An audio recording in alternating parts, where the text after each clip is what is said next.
네, 오늘 잠언 26장은 미련한 사람에 대해서 12번이나 얘기를 했습니다. 이 미련한 사람은 지혜를 저장하지 않은 사람입니다. 그래서 그 내면에 지혜가 바닥난 사람, 그래서 미련한 사람을 잠언에서 게으른 사람하고 같이 놓습니다. 오늘 읽지 않았는데요. 13절부터 보면 게으른 사람에 대해서 얘기하고 지난 주도 게으른 사람 얘기가 나오고 있습니다. 그 속에 지혜가 하나도 없는 사람이에요. 미련한 사람은 내면과 영혼이 하나님의 지혜가 바닥난 사람. 그래서 예수님을 믿지 않는 사람들은 당연한 것이고요. 하나님의 지혜가 그 속에 없는 것이고요. 문제는 이제 예수 믿는 사람들입니다. 지금 잠언은 모두 다 하나님 백성들, 이스라엘 백성들 얘기입니다. 이방인들 얘기를 한 게 아니에요. 하나님을 믿는 하나님의 백성들 중에 이렇게 미련한 사람이 있다. 저는 오늘 설교를 준비하면서 우리 중에는 아무도 이런 사람이 없기를 바라면서 이 설교를 준비했습니다. 이런 사람이 있으면 큰일 납니다. 저는 그래서 여러분들에게 오늘 설교하지 않고 여러분들이 이런 사람을 어떻게 조심해야 되는가를 설교하려고 합니다. 우리 교회에는 이런 사람이 아무도 없어야 되고요. 왜냐하면 이 사람은 악인입니다. 그래서 망합니다. 인생이 망하는 사람이 우리 교회 안에 있으면 되겠습니까? 그래서 오늘 말씀은 미련한 사람이 되지 말라. 오늘 26장 그 소제목을 잘못 정한 것 같습니다. 미련한 사람이 되지 말아라라고 소제목이 되어 있는데 미련한 사람이 되지 말라고 한 게 아니고요. 이런 미련한 사람을 조심하라고 한 겁니다. 미련한 사람을 만나면 대답하기를 조심하라 그랬고요. 그 사람하고는 무슨 말을 섞을 때 조심하라는 거예요. 왜냐하면 이 사람은 지혜가 바닥나서 어떻게 쓰든지 싸움과 다툼과 분열과 폭력으로 이어진다 그랬어요. 그래서 이 사람에게 무슨 소식을 전해주는 것도 조심하고요. 무슨 얘기를 하도록 시키는 것도 조심하라 그랬고요. 좀 잘했다고 칭찬해 주기도 조심하라 그랬고요. 거의 상종을 하지 말라는 겁니다.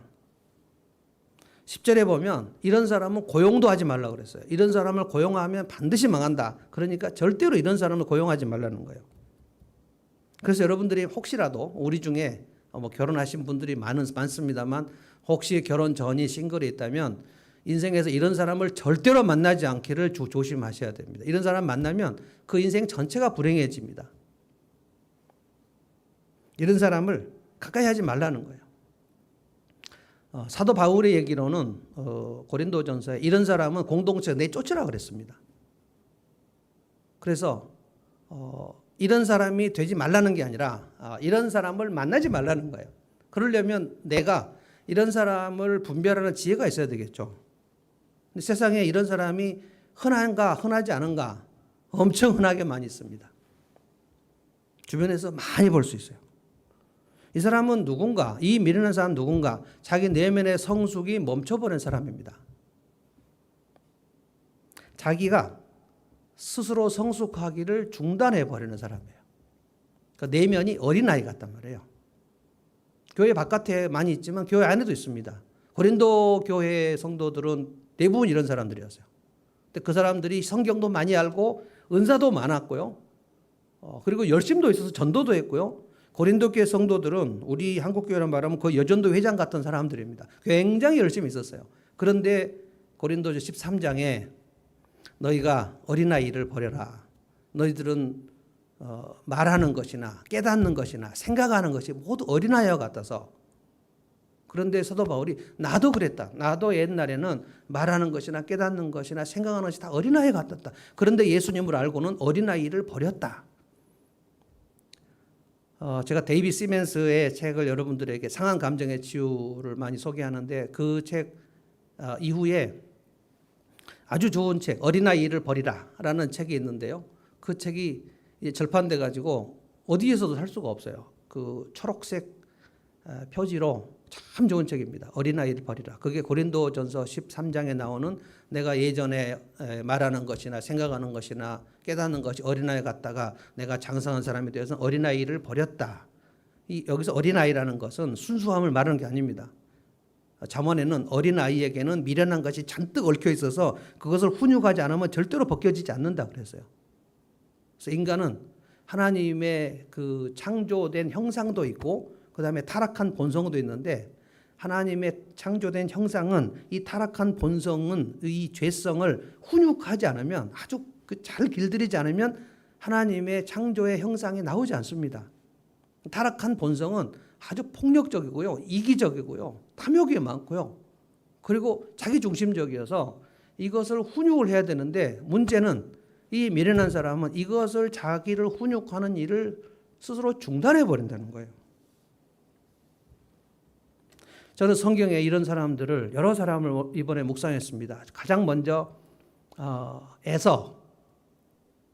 에서는 하나님의 복을 받을 수 있었는데 자기 스스로 하나님의 복을 발로 차버렸습니다. 내가 이 배고파 죽겠는데 팥죽 한 그릇 이것이 중요하지 하나님의 복을 받는 게 뭐가 더 중요하냐 하고 하나님의 복을 발로 차버렸죠. 그리고 나서 다시는 기회를 얻지 못했다고 그랬습니다. 사울도 그렇습니다. 사울은 자기 속에 시기와 열등감이 굉장히 많았는데 그 문제 해결하지 못해서 다윗을 죽여야지 된다고 생각해서 자기 성숙을 멈춰버렸습니다. 그래서 망했죠. 아합도 마찬가지입니다. 아합은 하나님께서 그 사람 만들어 보려고 굉장히 애를 쓰셨는데 아합이 딱 한 번 하나님 앞에 기도한 적이 있는데 하나님께서 굉장히 흐뭇해 하시면서 내 종 아합을 막 자랑하고 싶어 했어요. 근데 아합은 이세벨을 가까이 하고 인생이 망해버렸습니다. 나발이라는 사람도 있어요. 나발. 다윗을 멸시했다가 그날 저녁에 망해버린 나발. 그 큰 부자였는데 자기 소유로 다윗의 최측근이 될 수 있었는데 다윗을 보고 업신여기면서 무시하다가 나중에 몸이 돌같이 딱딱해져가지고 죽어버렸거든요. 이런 사람이 미련한 사람입니다. 그래서 저는 우리 중에 이런 미련한 사람이 한 명도 없기를 바라고 혹시 이런 흔적이라도 내게 좀 있다면 오늘 이것을 어떻게 할 것인가. 두 가지입니다. 첫째, 미련한 사람은 모든 성장할 수 있는 기회를 스스로 차단합니다. 조금이라도 하나님 말씀을 배울 수 있는 기회가 있으면 그냥 천리 밖으로 도망가요. 차단해요. 기회를 스스로 차단해요. 그러니까 두 번째로 자기 성찰을 할 수 있는 그것을 스스로 막아버립니다. 자기 성찰이 안 돼요. 어쩌면 자기 성찰과 성숙을 안 하려고 하진 않았는지도 몰라요. 하려고 했는데 지금은 아니라고 생각합니다. 그래서 늘 미루다가 기회를 놓쳐버리는 사람이에요. 첫 번째가 이겁니다. 내게 혹시 이런 흔적이 남아있으면 이것을 정말로 많이 개선을 해야 된다는 거예요. 어떤 기회도 차단하는 사람이 미련한 사람이거든요. 자, 2절부터 10절까지를 읽어보면은 이 사람이 아주 내면이 어린아이 같은 사람이에요. 모든 성숙할 기회를 차단해가지고 그 입에서 나오는 말이 모두 어린아이 같아요.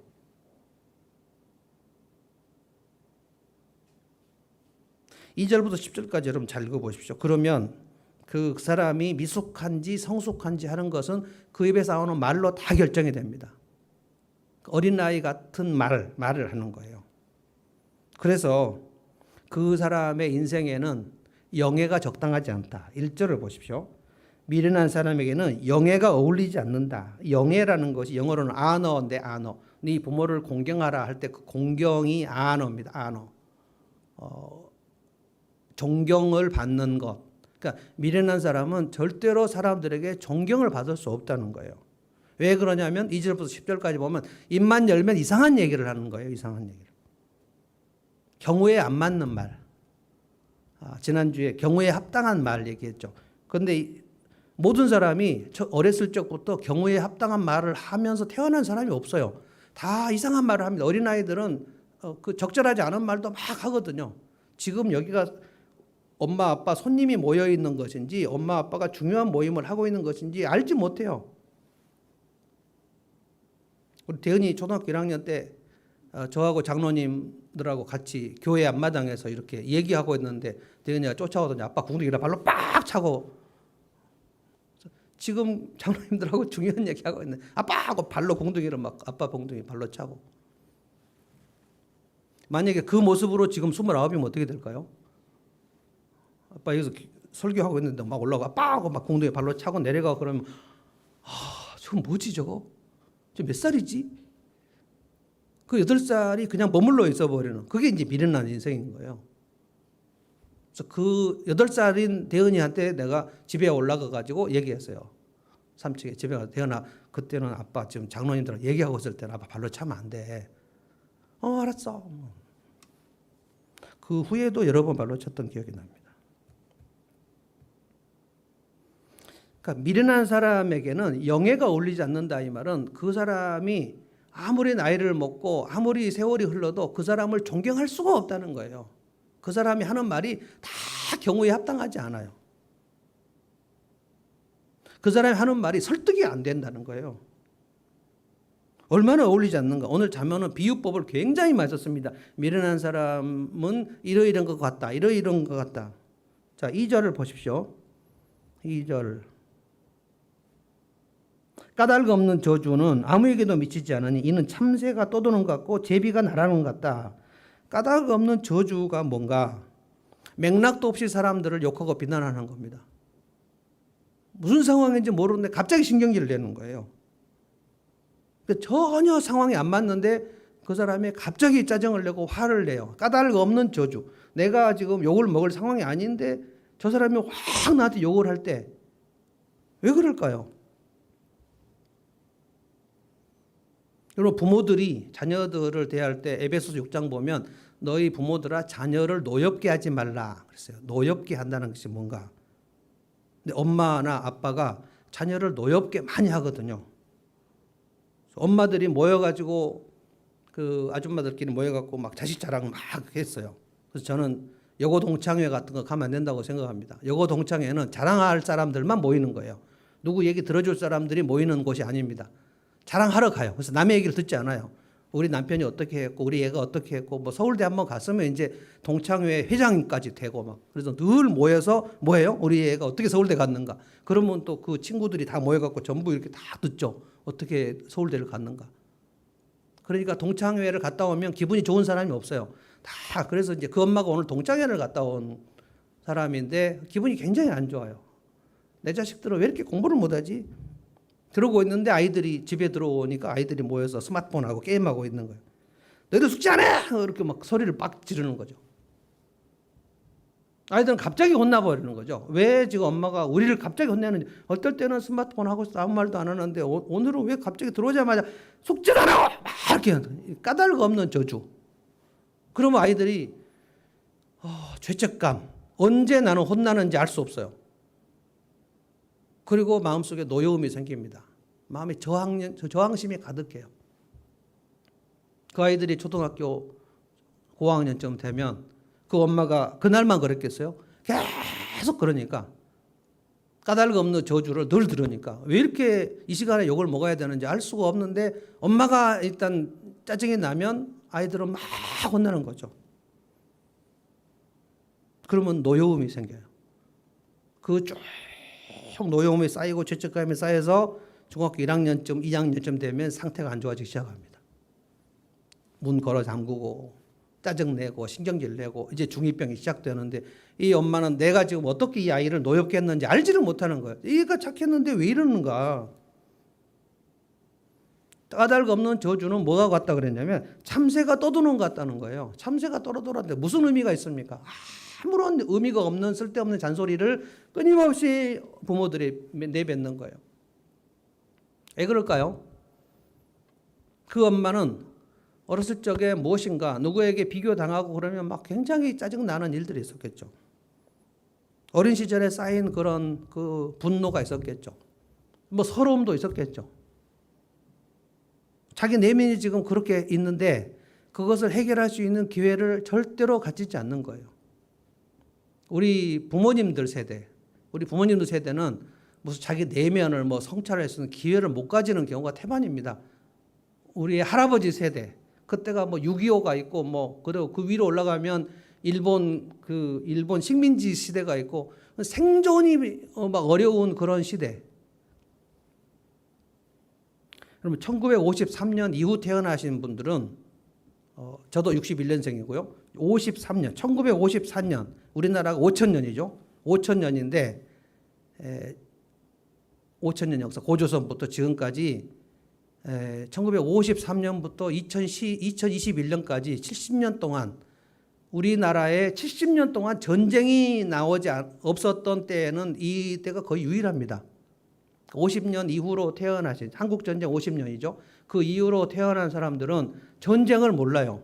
근데 그 선조들은 우리 부모님 세대는 6.25를 겪었고요. 그 다음에 일제 식민지를 겪었고요. 그 다음에 병자호란, 임진왜란, 무슨 어마어마한 그런 나라가 너무너무 힘들어서 먹을 것만 있어도 그냥 사는 그 시절입니다. 한이 많고. 그래서 우리 할아버지 세대에 당신의 내면 같은, 대면을 지금 먹을 것도 없는데 내면을 뭘 생각하겠어요. 우리는 아닌 거예요. 우리는 전쟁이 없는 평화로운 시대. 물론 비무장지대가 있고 그렇게 하지만 우리가 한 번이라도 전쟁 때문에 어디 피난을 가봤습니까? 지진도 우리는 많이 안 일어나고 다만 음주운전, 교통사고가 많이 나고 갑자기 5층 건물이 쓰러지는 일들이 생기고 다 그건 인재들이죠. 인재. 그래서 지금은 내가 어렸을 적에 왜 나는 이렇게 서럽고 왜 이렇게 분노가 있고 왜 이렇게 짜증이 나고 이것들을 해결할 수 있는 기회가 많습니다. 근데 이 미련한 사람은 이걸 안 한단 말이에요. 그 배울 기회를 차단해 버려요. 자, 4절부터 5절 보면 6절, 7절까지도 이런 사람을 왜 상종하지 말아야 되는가를 얘기했는데 여러분 중에 한 명도 이런 사람이 없기를 바랍니다. 4절 보겠습니다. 4절. 미련한 사람이 어리석은 말을 할 때는 대답을 하지 말아라. 대답하지 말라는 거예요. 대답. 그 사람하고 무슨 얘기를 할 때 대답을 조의하라는 거예요. 왜냐하면 대답 잘못하면 바로 다투기 시작하니까.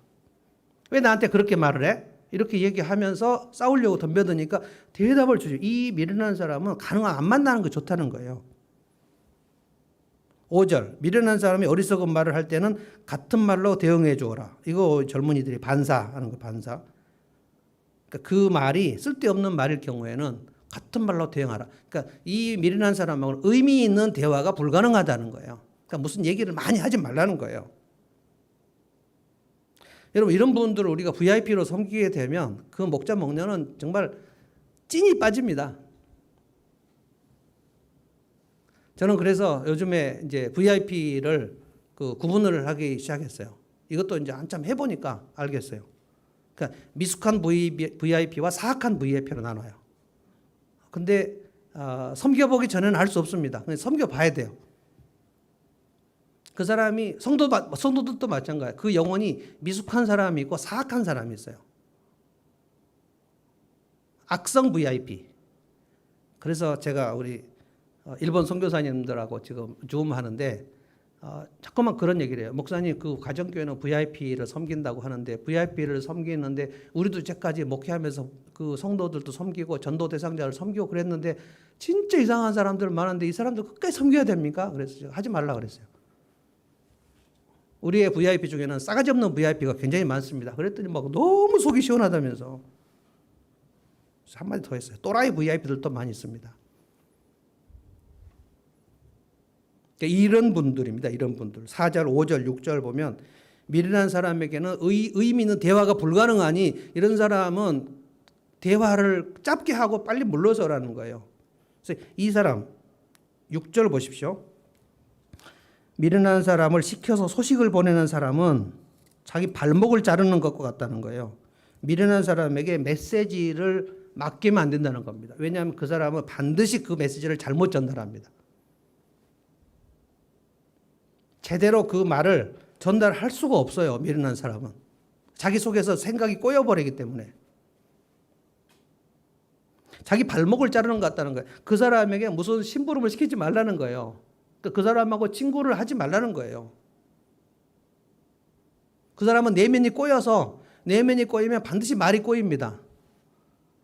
그래서 내면이 꼬인 사람은 하나님을 믿을 때도 하나님은 대단히 나쁜 하나님이라고 생각해요. 자기 아버지가 좀 자기를 많이 나쁘게 하시던 사람들은 아버지에게 피해의식이 많이 있는 사람은 하나님 아버지를 대할 때 자꾸 나쁘다 그래요. 구약에 보면 죽이라 명령도 많이 나오고 이러기 때문에 하나님은 왜 이렇게 죽이라 그러는지 성경을 제대로 알기 전에 하나님에 대한 그 선입관이 아주 안 좋아 버려요. 하나님이 이렇게 나쁜, 그리고 막 변덕이 심하고,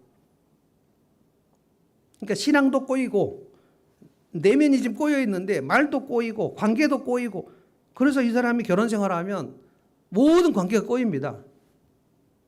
그래서 제가 얘기하는 거예요. 지금 뭐 이미 결혼하신 분은 어떻게 할 수 없고요. 음행한 연고 외에는 버리지 말라 그랬으니까 버릴 수 없습니다. 그런데 지금 싱글일 분들은 결혼할 때 정말로 분별을 잘 하시라는 거예요.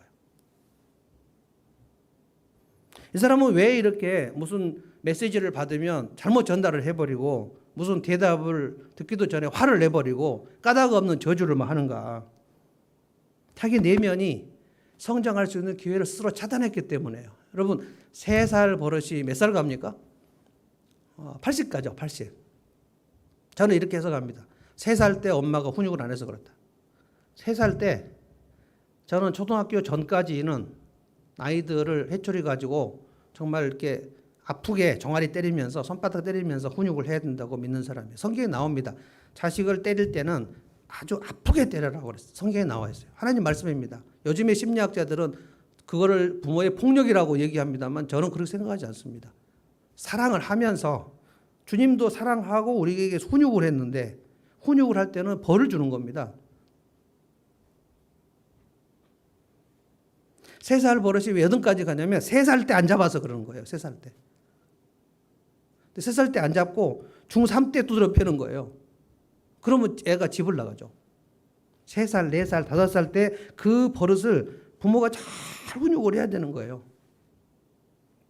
3살 버릇이 8까지 가는데, 여러분 3살 버릇을 80대 어른이 하고 있다고 생각해 보세요. 정말 심각합니다.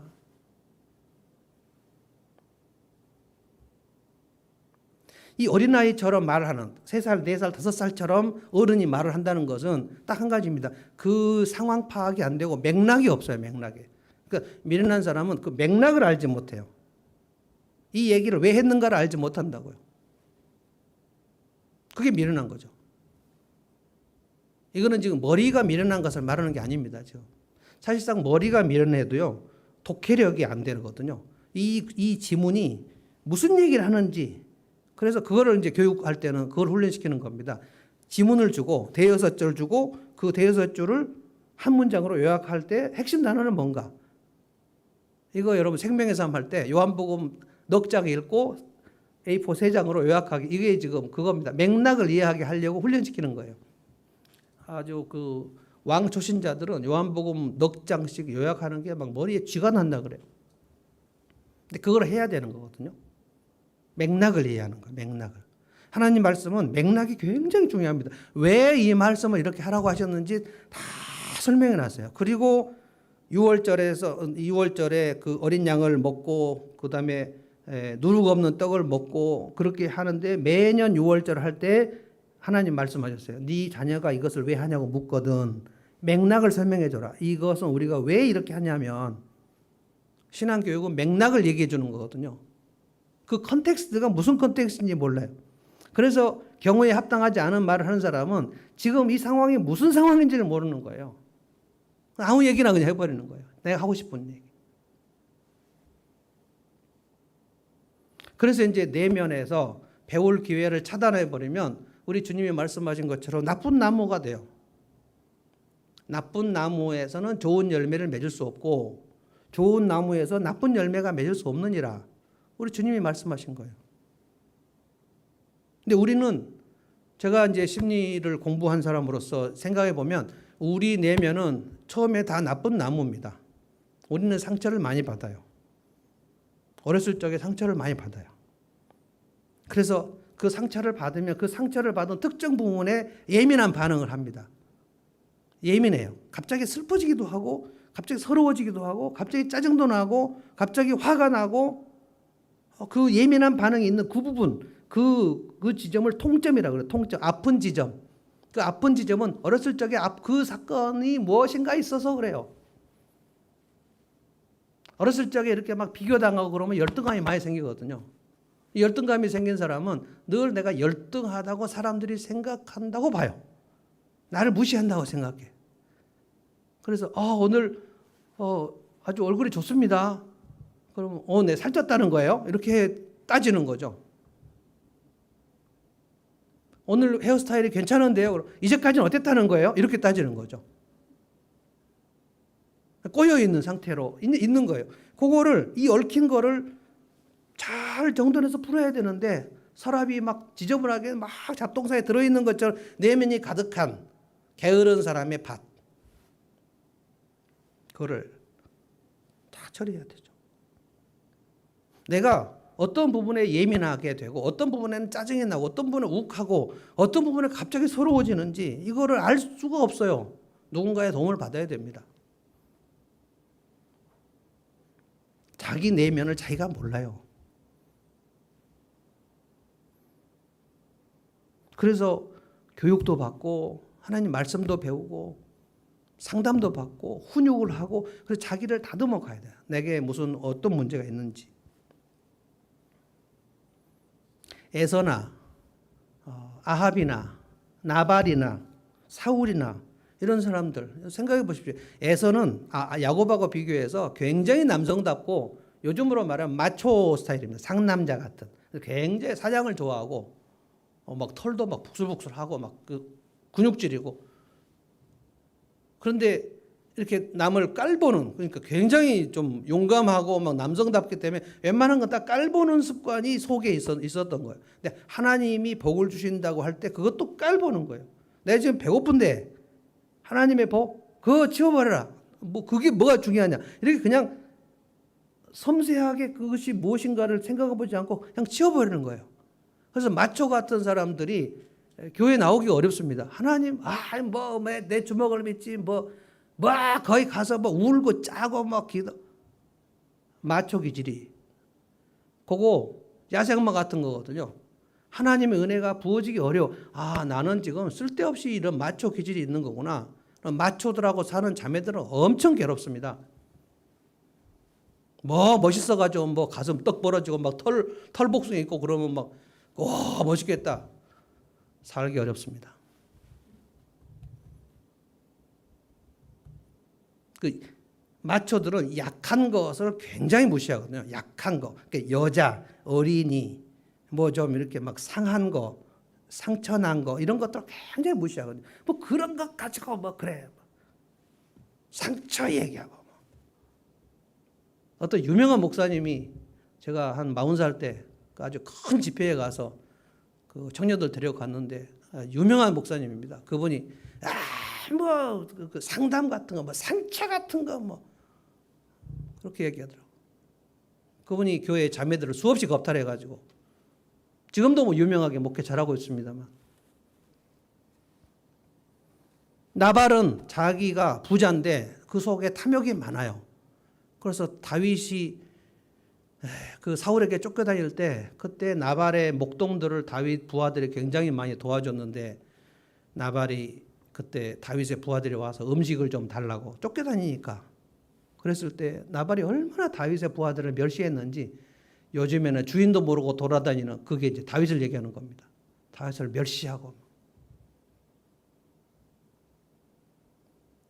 다윗의 최측근이 될 수 있었어요. 나발은 미련한 사람입니다. 결국 일주일 후에 돌덩이 갖다 죽고, 그리고 그 아내 아비가일, 다윗의 아내가 되어버렸죠. 다 빼앗겨버렸죠. 사울은 얼마나 열등감이 많았는지. 그 이스라엘 왕인데 골리앗을 죽인 다윗이 게슨 장군처럼 환영을 받을 때, 그래 진짜 함께 기뻐할 수 없었어요. 시기라는 것은 누가 잘하면 기뻐할 수가 없어요. 너무 괴로워서 저놈을 없애지 않고는 절대 안 되겠다. 그래서 사울은 자기 인생의 주제가 다윗을 없애는 거예요. 절대로 못 없앱니다. 하나님께서 다윗을 왕으로 세우셨으니까 지가 없어지는 거죠. 내면이 어린아이 같으면 내 거야 하고 뺏는 그 어린아이의 그 모습, 누군가가 내 빵 그거 갖고 가면 하루 종일 울고 그런 모습이 30, 40, 50대까지 그대로 있는 거예요. 여러분, 내면은 절대 그 시간이 흐르지 않습니다. 더 문제는, 믿는 사람은 자기 성찰을 거부해요. 자기 정사를 할 수 없어요. 그래서 여러분들이 하나님 말씀을 듣고 내가 어떤 사람인가가 느껴지고 내가 하나님 말씀을 더 읽어야 되겠다. 오늘 미경자매가 기도했습니다만 말씀 묵상하는 거 듣고 저녁에 드라마 바이블 듣고 하나님 말씀을 듣고 나를 성찰하고 이 말씀을 듣고 나는 어떤 사람인가 생각하고 이것이 자기 성찰이거든요. 근데 미련한 사람은 이걸 안 해버려요. 11절을 볼까요? 이 사람은 답이 없습니다. 답이. 11절. 한번 다 같이 읽어볼까요? 절대로 우리의 인생이 이렇게 되지 않기를 바라는 마음으로 한번 다 같이 읽어봅시다. 11절 시작. 개가 그 토한 것을 도로 먹듯이 미련한 사람은 어리석은 일을 되풀이한다. 개가 나옵니다. 이 미련한 사람은 개 같다 이 말이에요. 그래서 짐승의 수준. 하나님의 형상이 그 속에 있는데 하나님의 형상은 하나도 안 보이고 그냥 타락한 본성만 있어서 아주 미련한데 하나님의 말씀으로 자기 성찰할 기회를 스스로 차단해버리고 어떤 성찰도 하지 않아요. 그리고 개가 토한 것을 먹는다. 이거 사람은 절대 할 수 없어요. 자기가 속이 안 좋아서 우억 했는데 그것을 배고프다고 집어먹는 사람이 어디 있습니까? 내 입에서 나온 것쯤은 얼마나 지저분합니까? 그리고 입에서 나온 거는 냄새가 정말 지독한 겁니다. 그거는 반드시 배설물이 되어야 될 것들인데 역류해서 나와버리는 거죠. 근데 솔로몬이 이 사람을 본 것 같아요. 개가 그 토한 것을 다시 먹는 것처럼 그렇게 미련한 사람을 여럿 본 것 같아요. 여럿 보고 저 사람은 마치 개가 토한 것을 집어먹는 것처럼. 개는 아무 생각이 없죠. 그 음식이니까 내가 토하고 또 먹고 토하고 또 먹고 똥도 먹고 아무 생각이 없다는 거예요. 그러니까 아무 생각이 없이 사는 거예요. 미련한 일을 반복하여 되풀이한다. 그러니까 내가 무슨 문제가 혹시 있을까? 누군가 나하고 이렇게 갈등이 생기면 내가 무슨 문제가 있을까를 생각하는 게 자기 성찰입니다. 이게 자기 성찰이 없으면 부부 생활에서 끝이 없이 싸우게 됩니다. 그리고 결국은 헤어지거나 아니면 소닥보듯이 사는 거예요. 여러분 결혼 생활은 딱 10년 지나면 세 가지 중에 하나로 딱 바뀝니다. 아주 친밀해진다. 아니면은 이혼한다. 아니면 소닥보듯이 산다. 세 가지밖에 없습니다. 이혼하지 않으면 그냥 소닥보듯이 사는 거예요. 그래서 자기 성찰이 안 되면 부부가 살면서 20년, 30년 살면서 매우 친밀해지기가 정말 어렵습니다. 질려버려요. 결혼 7년째 되면 딱 질립니다. 그때 권태기가 어떠고 그런데 그거는 자기 성찰 안 해서 그래요. 내가 무슨 문제가 있을까를 전혀 생각해 보지 않는 사람. 두 사람이 다퉜어요. 한 사람이 약속 시간에 늦었다 약속 시간에 늦으니까 한 사람이 성급하게 얘기했어요. 왜 이렇게 늦었어? 전에도 늦었잖아. 진짜 좀 빨리빨리 올 수 없어? 라고 했어요. 자, 두 사람이 다퉜습니다. 그러면 약속 시간에 늦은 사람은 그날만 늦었겠습니까? 평생 늦는 거예요. 이거 게으른 사람입니다. 그러면 다퉜을 때 자기 성찰을 해봐야 되는 거거든요. 나는 왜 이렇게 늦었지? 저 사람이 왜 이렇게 자꾸 늦었지? 내가 한 번만 늦은 게 아니라 계속 늦었을까? 그랬겠다. 저 사람이 되게 화가 났겠네. 그런데 약속 시간에 내가 늦었는데 내가 약속을 늦어서 미안하다고 말도 안 했네. 그러면 늦기도 하고 사과도 안 한 거 아니에요? 그러면 내가 진짜 미안하게 됐네. 라고 생각하는 게 자기 성찰입니다. 근데 미련한 사람은 이걸 안 한단 말이에요. 진짜 되게 성질내네. 이렇게 생각한단 말이에요. 그 사람이 나쁜 사람인 거예요. 근데 이 두 사람이 또 만난다. 그럼 이 사람이 성찰 안 했는데 약속 시간은 제대로 가겠습니까? 늦는 사람은 절대로 그 시간에 못 옵니다. 10시에 만나면 10시에 절대로 못 와요. 왜냐? 9시부터 늦기 때문에. 삶 자체가 늦는 것으로 세팅이 돼 있어요.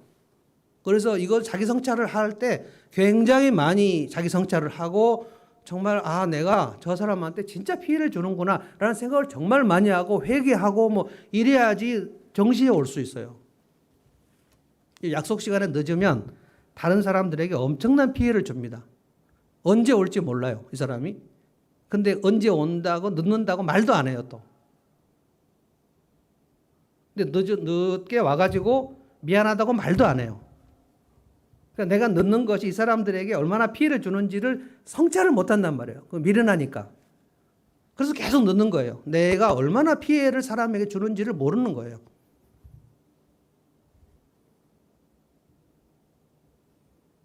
그런데 여러분, 화를 낸 사람 생각해 보세요. 화를 낸 사람은, 넣는 사람은 게으른 사람이고, 화를 낸 사람은 조급한, 성급한 사람이에요.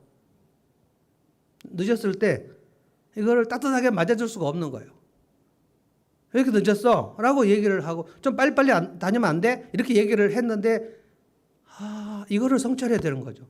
나는 왜 이렇게 늦게 헐레벌떡 오는 사람을 따뜻하게, 오늘하고 수고했어. 이 얘기를 왜 못했을까? 나에게는 너그러움이 없구나.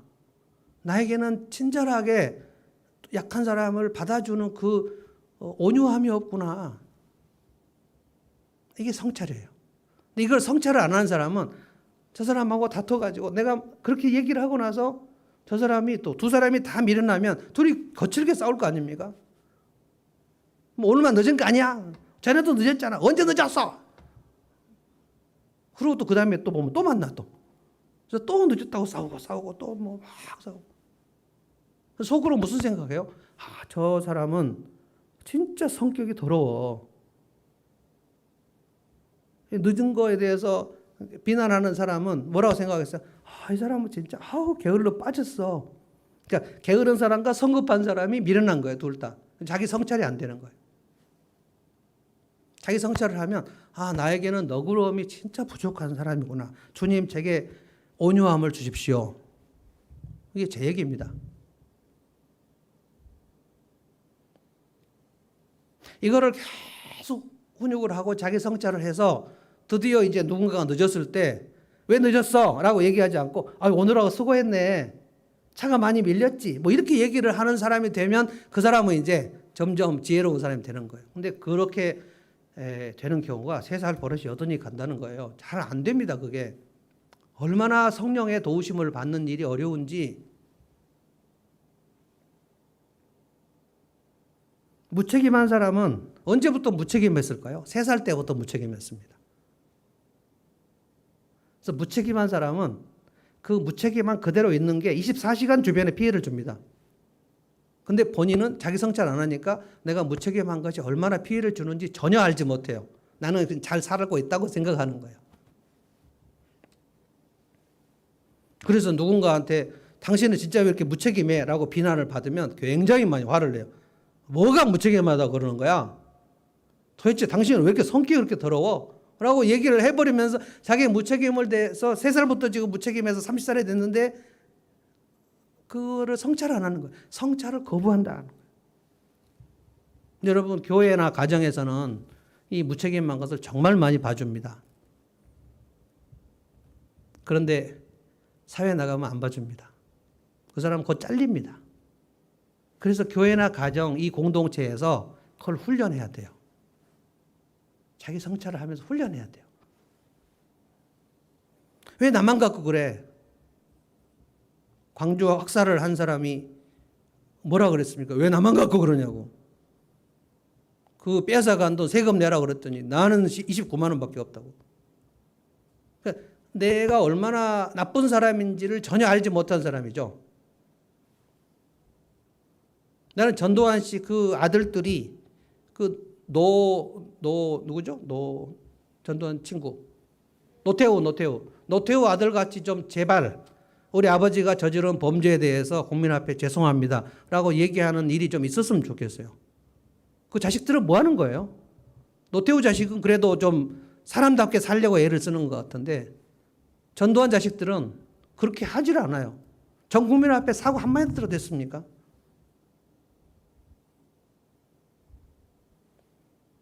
그 아들이 최근에 목사가 된답니다.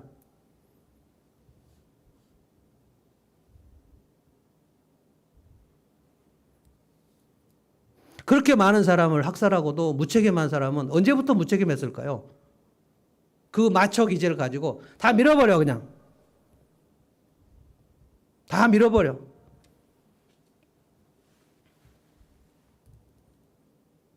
그래서 이 무책임한 것은 해결이 없어요.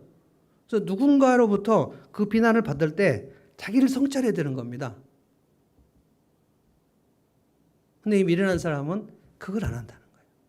배울 기회도 차단하고 스스로 성찰할 기회도 차단하고.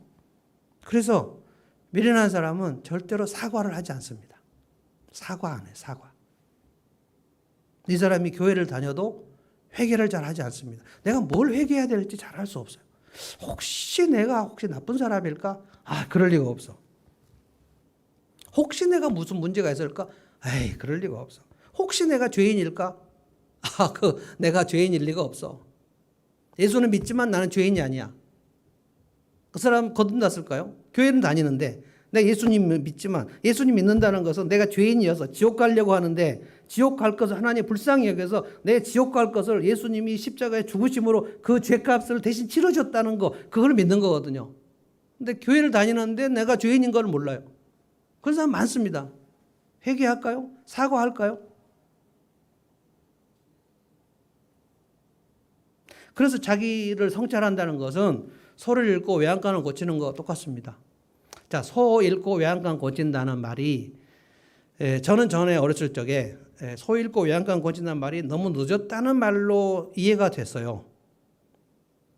왜 소를 읽고 외양간을 고치냐? 소 읽기 전에 외양간 구멍 뚫린 걸 고쳐야지 라고 들렸는데 요즘은 그렇지 않습니다. 소 읽기 전에 외양간 고친 사람은 영웅입니다. 영웅. 구국의 영웅이에요. 나라를 구하는 거고요. 굉장히 훌륭한 사람입니다. 우리 주변에 흔히 볼 수 없어요. 소기를 읽기 전에 외양간 고친 사람. 근데 대부분 사람 중에 소를 읽고 외양간을 고치면, 한 마리 읽고 외양간 고치면 정말 훌륭한 사람입니다. 대부분은 좀 제대로 인생을 사는 사람은 소 10마리 정도 읽고 외양간을 고치는 것 같아요. 소를 왜 읽는가? 외양간에 구멍이 많이 뚫려가지고 일이나 늑대가 들어오기가 아주 편한 구조로 되어 있어요. 그래서 소를 잃으면 또 시장에 가서 100만 원 주고 또 소를 사서 놔두고, 그런데 또 소를 잃어요. 왜 소를 누가 갖고 갔지? 그리고 외양간에 구멍이 뚫린 채로 또 소를 사다가 놔두면 그 다음날 또 소를 잃어요. 외양간이 문제구나 라고 생각을 못한단 말이에요. 그래서 누구하고 트러블이 있는 사람들은 내가 무슨 문제가 있을까를 심각하게 생각해야 됩니다. 그런데 자기 성찰을 못하는 미련한 사람은 누구하고 트러블이 있으면 저 사람은 왜 문제인가 라고 생각해요. 제가 30대 때 아내하고 트러블이 있을 때 우리 아내는 뭐가 문제인가 이런 생각을 많이 했는데 주님께서 내가 너 때문에 지금 죽겠다라고 하시더라고요. 내가 너를 지금 훈육을 못하고 있다. 내가 너를 포기할 지경이다.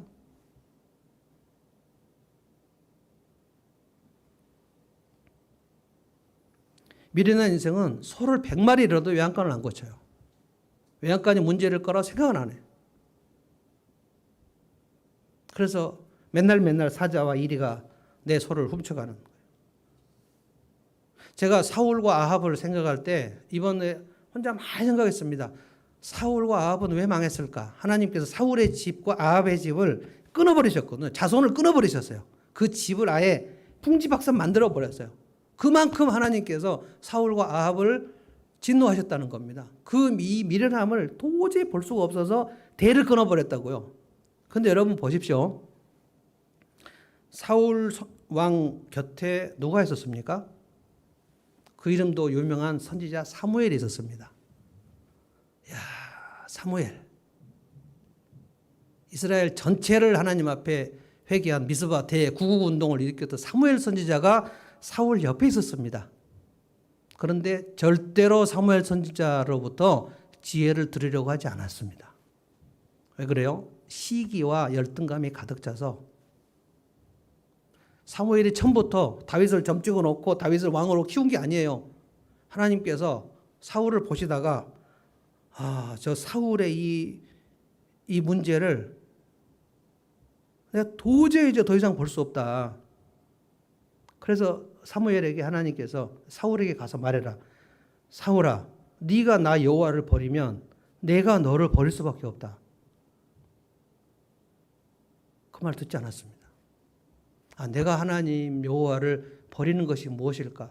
증거가 있는데 그 증거를 생각해 보지 않았어요. 선지자 사무엘이 오기 전에 자기가 급하다고 자기가 제사를 드려버렸거든요.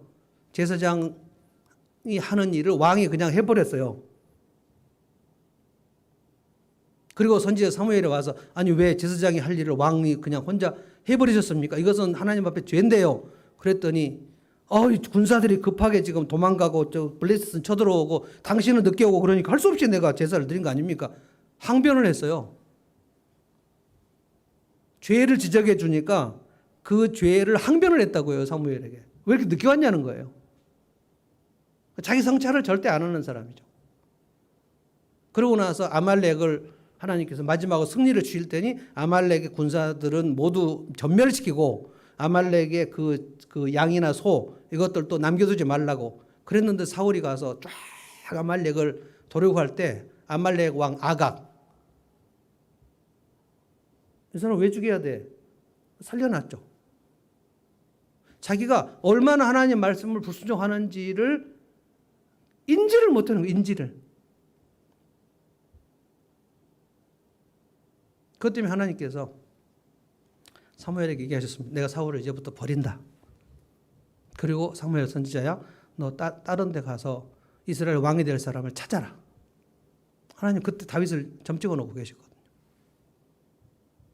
그 인생이 스스로 패망하는 길을 그대로 가는 사울. 근데 그 곁에 최고의 선지자 사무엘이 있었는데 안 배웠어요. 여러분 아합은 누굽니까? 이세벨하고 결혼해가지고 북이스라엘을 완전히 바알 숭배로 물들인 사람 아닙니까? 그런데 그 곁에 누구 선지자 있었죠? 구약에서 가장 위대한 선지 엘리야가 있었습니다. 엘리야. 예수님이 변화산에서 그 십자가에 대해서 의논을 하실 때 구약에서 두 명을 하나님께서 보내셨는데 모세와 엘리야였어요. 그래서 모세, 엘리야, 예수님이 변화산에서 의논하셨는데 예수님이 십자가를 의논하셨다고 그랬어요. 선지자의 최고는 엘리야입니다. 그 엘리야가 아합 왕의 개인 선생이에요. 엘리야로부터 절대로 배우지 않았습니다. 이세벨하고 결혼하는 것은 폐가 망신입니다. 바알 신앙의 종주국의 공주예요. 그 이세벨이 들어올 때 바알 선지자, 아세라 선지자, 그래서 북이스라엘을 완전 우상 숭배로 득실득실하게 만들 그 악녀를 그 자기 눈에 굉장히 지혜롭게 보여가지고 이세벨하고 결혼했죠. 그리고 그 인생이 망해버렸습니다.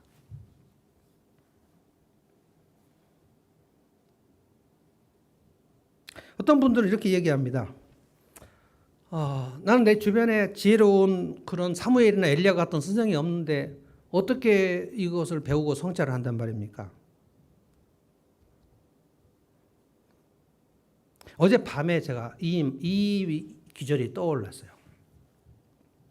어떤 경우는 자기 인생에 선생이나 멘토를 만날 수 없는 그런 분위기에 있는 사람도 있습니다. 그래서 제가 그 생각을 했어요. 묵상을 했어요. 아마 밤이었던 것 같아요. 어제 밤에 한 9시나 10시쯤? 근데 갑자기 무슨 생각이 들었냐면 고넬료가 생각났어요. 고넬료는 어른 될 때까지 그 인생에 멘토가 없었습니다. 그는 로마의 군대 장관, 그 군사령관, 백부장, 그러니까 우리로 말하면 아마 대대장, 뭐 연대장, 뭐 이런 급인 장교인데 로마 제국에서 팔레스타인으로 이스라엘로 그 파송받은 사람입니다.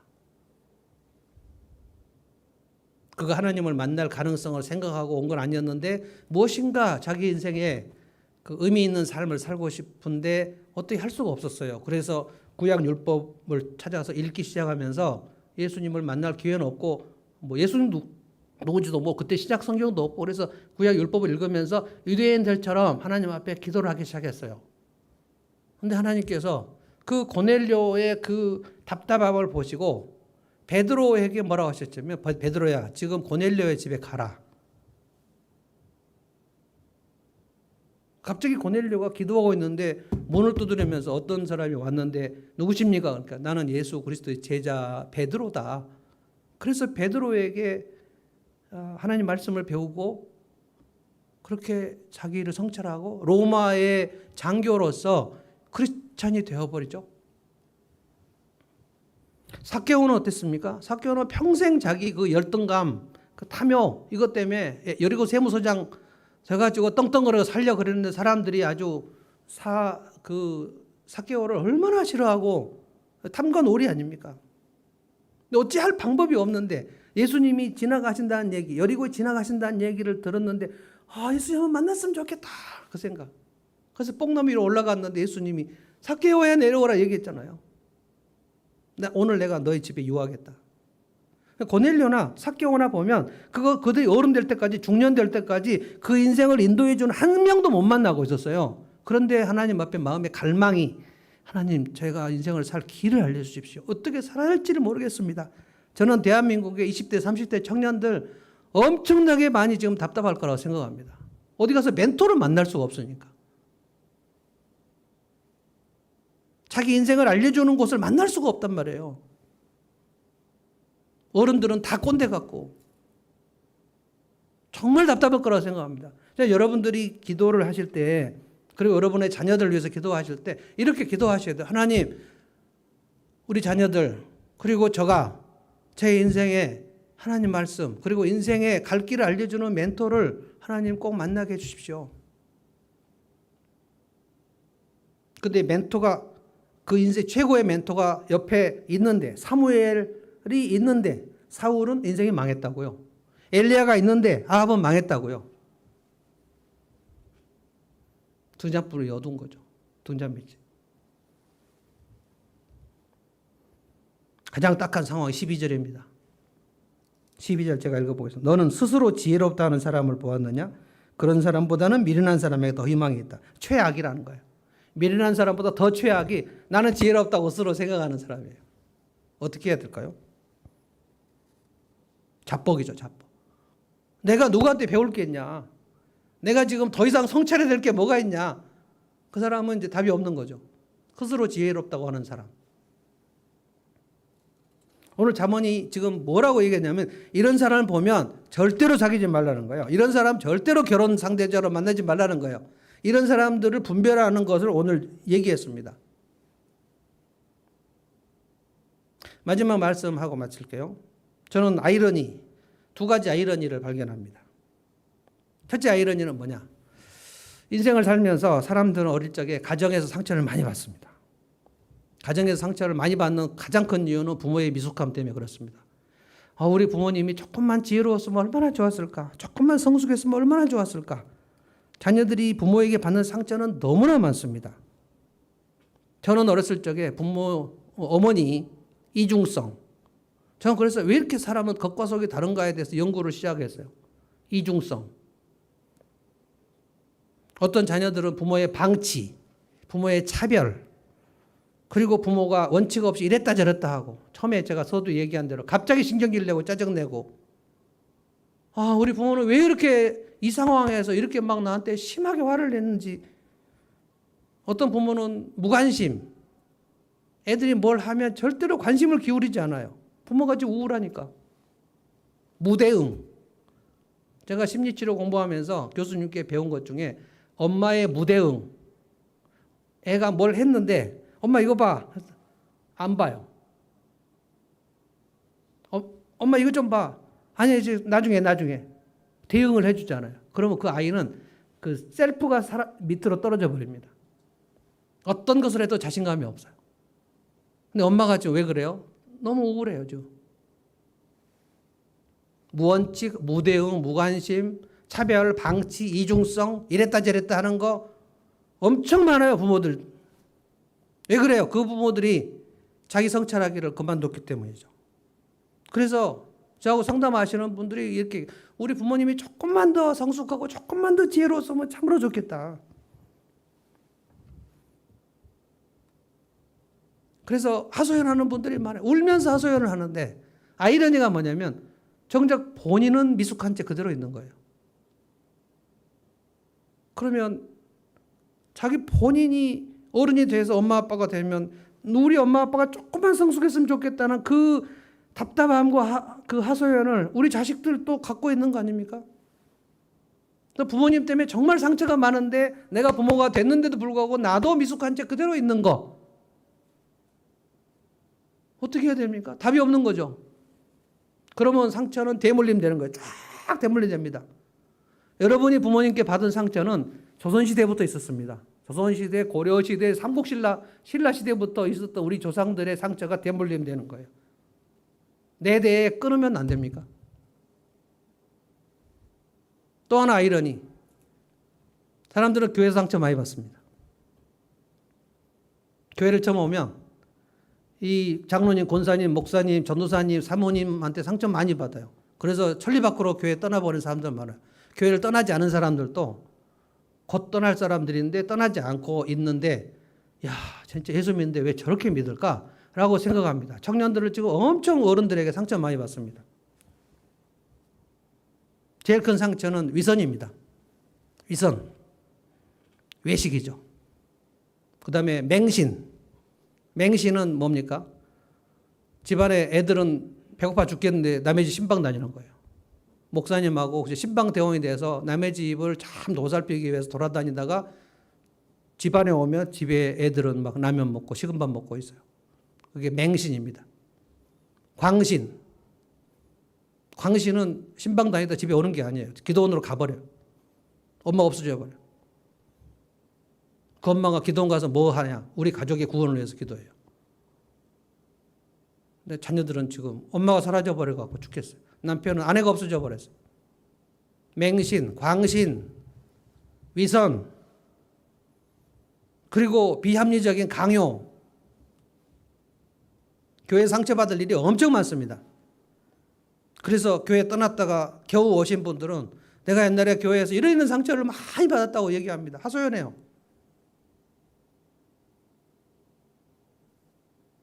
그런데 그분이 예수를 믿고 나서도 자기도 미숙한 채 그냥 머물러 있는 경우가 많아요. 자기 성찰을 안 해버리는 거예요.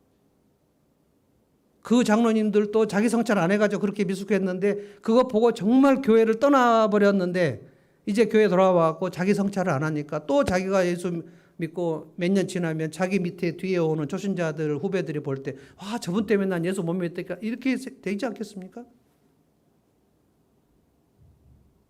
한국 교회는 지금 상처 투성입니다. 지금 중직자들의 상처, 우리 목사님, 장로님, 권사님, 전도사님, 사모님들의 그 미숙함이 아주 투성입니다. 그래서 청년들이 교회를 다 떠나고 있어요. 지금 젊은이들이. 근데 그 젊은이들은 그러면 자기가 성숙을 위해서 어떤 것을 하고 있는가? 근데 그 사람들은 나이 안 먹습니까? 나이 다 먹고 40대, 50대가 되면 미숙한 채 3살 버릇이 8까지 가는데 50살이 되면 얼마나 미숙한 어른이 되어 있겠냐고. 60살이 돼도 미숙한 채, 70살이 돼서 미숙한 채. 그러면 교회 후배들에게 상처를 주고 그 사람 때문에 젊은이들이 또 떠날 수밖에 없는 구조가 되는 거예요. 저는 이것이 반복될 거라고 생각합니다. 오늘 미련한 사람의 인생에 두 가지를 얘기했어요. 그 사람은 기회를 차단해요. 모든 배울 기회를 차단합니다. 그리고 모든 성찰을 거부해요. 심지어 엘리야, 사무엘이 그 곁에 있어도 아합과 사울이 멸망의 길로 갔던 것을 기억하십시오. 이스라엘 백성들 이 솔로몬 잠언 분명히 읽었을 겁니다. 그리고 멸망의 길로 가버렸어요. 저는 오늘 여러분들이 이 두 가지 미련한 인생의 모습이 절대로 여러분의 것이 되지 않기를 바랍니다. 반드시 기회를 잡으시고요. 배울 기회가 있으면 반드시 잡으시고요. 그리고 자기 성찰을 시작하셔야 돼요. 내게 무슨 문제가 있을까? 나는 하나님 앞에 얼마나 죄인일까? 나는 공동체에 지금 얼마나 기여를 하고 있을까? 얼마나 손해를 끼치고 있을까? 나 때문에 우리 목장은 힘을 얻고 있을까? 아니면 힘이 파일까?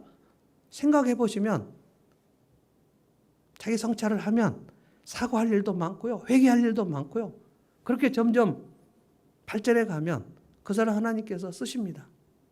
여러분이 절대로 이 미련한 사람의 두 가지 모습이 있지 않기를 바랍니다. 오늘부터 흔적이라도 혹시 이 두 가지 흔적이라도 있으면 그것을 전면적으로 혁신하셔야 돼요. 결단하셔야 돼요.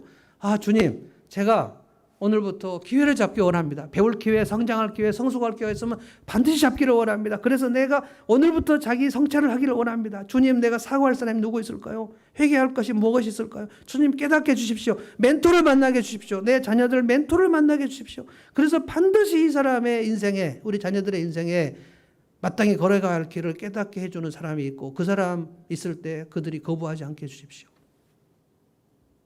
그러면 이제 교회와 가정에는 희망이 있는 거예요. 여러분의 가정과 여러분의 공동체는 희망이 있는 거예요. 자, 찬송하십시다. 이 찬송은 어두운 내 눈 밝히사 진리를 보게 하소서, 진리의 열쇠 내게 주사 참빛을 찾게 하소서, 깊으신 뜻을 알고자 엎드려 기다리오니 내 눈을 뜨게 하소서. 성령이여, 성령께 찬송하겠습니다.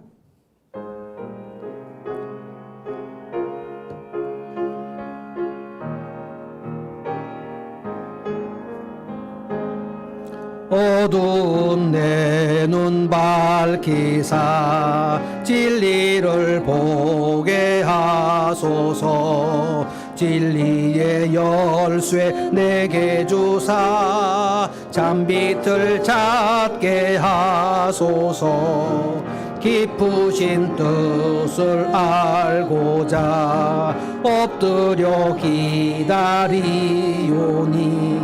내 눈을 뜨게 하소서. 성령이여,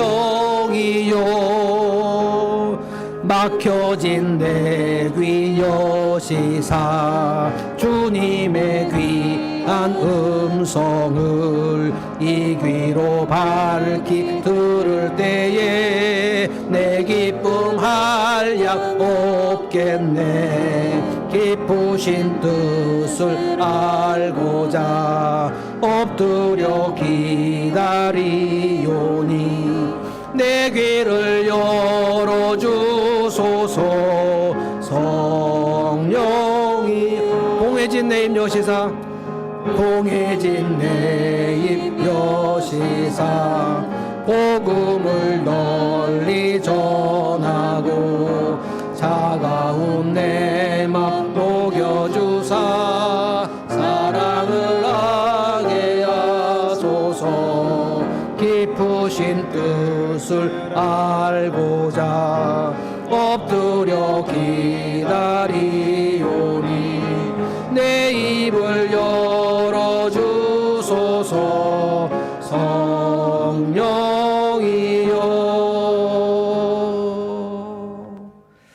내가 기도하겠습니다. 이 시간 자기의 양손을 가슴에 한번 얹고 함께 기도하면 좋겠습니다. 자신의 손을 양손에 가슴에 얹고 한번 기도하면 좋겠습니다.